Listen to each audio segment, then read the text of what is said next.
No Kings protest totals. This was not a small protest. This was not a fringe moment. And this was definitely not just a few angry people with signs.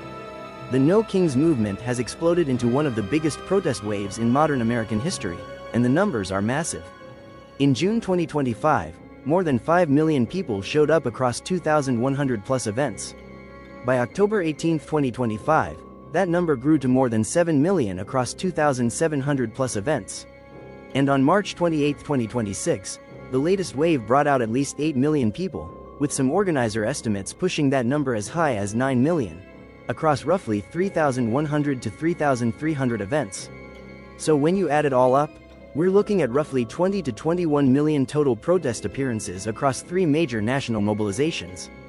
And yes, that is attendance total, not necessarily 20 million different people, because some protesters likely showed up more than once. But no matter how you slice it, the scale is enormous. This time, Minnesota became the center of gravity.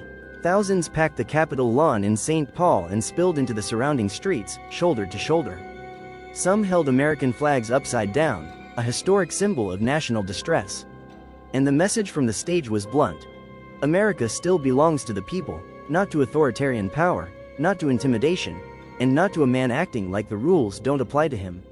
That was the energy, not confusion, not hesitation, defiance. And here's what makes this story even bigger. This wasn't only happening in liberal strongholds.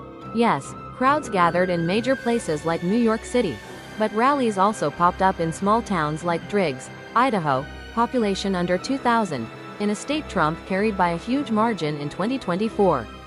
That matters, because when protests spread from deep blue urban centers to small towns in red states, it stops looking like a niche political event and starts looking like a national crack in the system. Organizers said more than 3,100 events were registered in all 50 states, around 500 more than in October. That's not fading momentum, that's growth. In Topeka, Kansas, demonstrators mocked Trump with costumes, including a frog king and a baby Trump. In Washington, D.C., marchers moved past the Lincoln Memorial and into the National Mall, waving signs like, "Put down the crown, clown," and "Regime change begins at home." There were bells, there were drums, there were chants of, "No Kings." Some protesters turned the whole thing into political satire. One man from Seattle joined 6 people dressed as insects wearing fake tactical vests labeled, "Lice," a direct mockery of ICE. His point? If authoritarianism feeds on fear, one way to fight it is ridicule. Make it look weak, make it look absurd, make it look small. That kind of humor cuts deep because power hates being laughed at. And this movement was not about just one issue. Trump's immigration crackdown, especially in Minnesota, was a major flashpoint. But protesters were also furious about the war in Iran, attacks on transgender rights, and what they see as a broader rollback of democratic norms. This wasn't one grievance, it was a pileup, a protest movement built from economic anger, civil rights anger, anti-war anger, and deep distrust of concentrated power.